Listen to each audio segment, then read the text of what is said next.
नमो भगवते तस्मै कृष्णायाद्भुतकर्मणे रूपनाम विवेदेन जगत कीर्ति यो यतः सच्चिदानन्दरूपाय विश्वोत्पत्त्यादिहेतवे तापत्रय विनाशाय श्रीकृष्णाय वयं नुमः।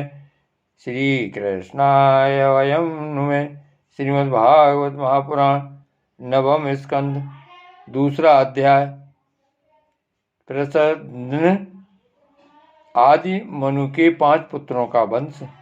श्री सुखदेव जी कहते हैं, परीक्षित, इस प्रकार जब सुधुम्न तपस्या करने के लिए वन में चले गए, तब वैवस्वत मनु ने पुत्र की कामना से यमुना के तट पर 100 वर्ष तक तपस्या की।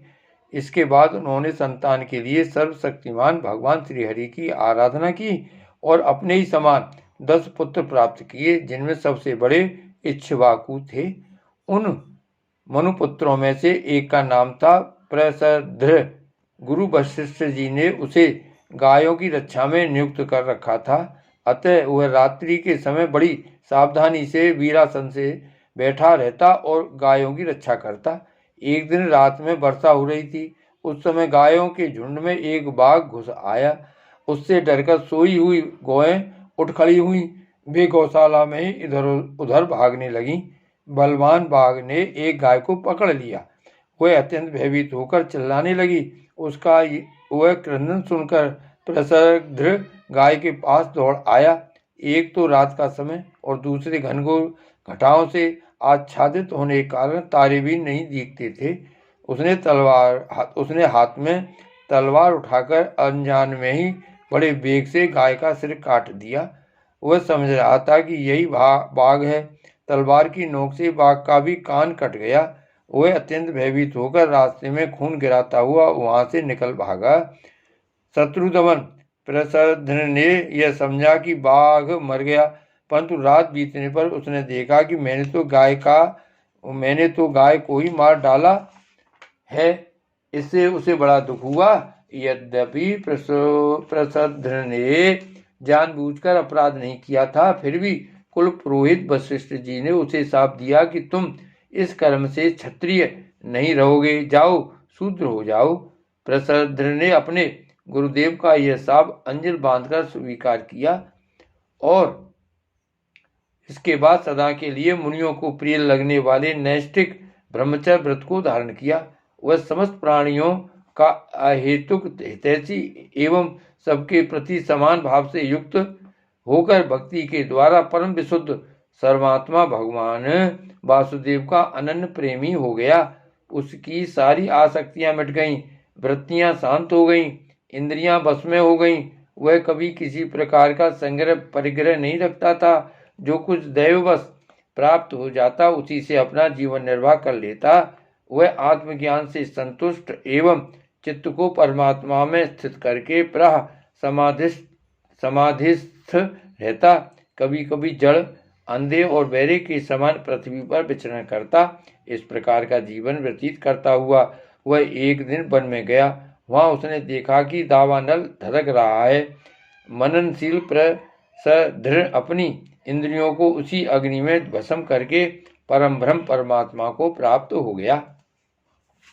मनु का सबसे छोटा पुत्र था कवि। विषयों से वह अत्यंत निस्पृह था। वह राज्य छोड़कर अपने बंधुओं के साथ वन में चला गया और अपने हृदय में स्वयं प्रकाश परमात्मा को विराजमान कर किशोर अवस्था में ही परम पद को प्राप्त हो गया। मनुपुत्र करसु से कारुस नामक क्षत्रिय उत्पन्न हुए। वे बड़े ही ब्राह्मण भक्त, धर्म प्रेमी एवं उत्तरापथ के रक्षक थे। धृष्ट नामक क्षत्रिय हुए।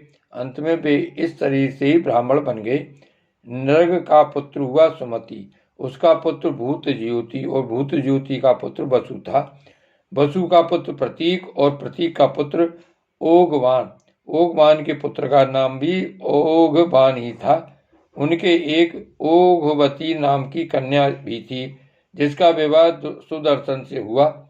मनुपुत्र नरस्यंत से चित्रसेन, उससे ऋक्ष, ऋक्ष से मीणवान, मीणवान से कुर्च और उससे इंद्रसेन की उत्पत्ति हुई। इंद्रसेन से बीतहोत्र, उससे सत्रश्रवा, सत्रश्रवा से उरश्रवा और उससे देवदत्त की उत्पत्ति हुई। देवदत्त के अग्निवेश नामक पुत्र हुए, जो स्वयं अग्निदेव ही थे। आगे चलकर वे ही कानीन एवं महिष जातु कर्ण के नाम से विख्यात हुए। परीक्षित, ब्राह्मणों का आग्नि वैश्यायन गोत्र उन्हीं से चला है। इस प्रकार नरसिंह के वंश का मैंने वर्णन किया। अब दिष्ट का वंश सुनो। दिष्ट के पुत्र का नाम था नाभाग। यह उस नाभाग से अलग है जिसका मैं आगे वर्णन करूंगा। वह अपने कर्म के कारण वैश्य हो गया। उसका पुत्र हुआ भलंधन और उसका वत्स प्रीति का प्रांशु और प्रांशु का पुत्र हुआ प्रमति। प्रमति के खनित्र, खनित्र के चाक्षुष और उनके विवस्वती हुए। विवस्वती के पुत्र रंभ और रंभ के पुत्र खनि नेत्र दोनों ही परम धार्मिक हुए। उनके पुत्र करंधम और करंधम के अवीक्षित। महाराज परीक्षित, अवीक्षित के पुत्र मरुत चक्रवर्ती राजा हुए। उनसे अंगिरा के पुत्र महायोगी समवर्त ऋषि ने यज्ञ कराया था। मरुत का यज्ञ जैसा हुआ वैसा और किसी का नहीं हुआ। उस यज्ञ के समस्त छोटे बड़े पात्र अत्यंत सुंदर एवं सोने के बने हुए थे। उस यज्ञ में इंद्र सोमपान करके मतवाले हो गए थे और दक्षिणाओं से ब्राह्मण तृप्त हो गए थे। उसमें परसने वाले थे मरुदगण और विश्व वे देव सभासद थे। मरुत के पुत्र का नाम था दम। दम से राज्यवर्धन, उससे सुधृति और सुधृति से नर नामक पुत्र की प्राप्ति हुई। नर से केवल से बंधुमान, बंधुमान से वेगवान, वेगवान से बंधु और बंधु से राजा तृणबिंदु का जन्म हुआ। तृणबिंदु आदर्श गुणों के भंडार थे। अप्सराओं में श्रेष्ठ अलम्बुसा देवी ने उनको वर्ण किया, जिससे उनके कई पुत्र और एड़बड़ा नाम की एक कन्या उत्पन्न हुई। मुनिवर ईश्वा ने अपने योगेश्वर पिता पुलस्त जी से उत्तम विद्या प्राप्त करके एड़बड़ा के गर्भ से लोकपाल कुबेर को पुत्र रूप में उत्पन्न किया। महाराज, तृणबिंदु के अपनी धर्मपत्नी से 3 पुत्र हुए, विशाल, शून्यबंधु और धूमकेतु। उनमें से राजा विशाल वंशधर हुए और उन्होंने वैशाली नाम की नगरी बसाई। विशाल से हेमचंद, हेमचंद से ध्रुमाक्ष, ध्रुमाक्ष से संयम और संयम से 2 पुत्र हुए, कृशाशव और देवज। कृशाशव के पुत्र का नाम था सोमदत्त। उसने अश्वमेध यज्ञों के द्वारा यज्ञपति भगवान की आराधना की और योगेश्वर संतों का आश्रय लेकर उत्तम गति प्राप्त की। सोमदत्त का पुत्र हुआ सुमति और सुमति से जन्मेजय। ये सब तृणबिंदु की कीर्ति को बढ़ाने वाले विशाल वंशी राजा हुए। श्री भागवत भगवान की जय।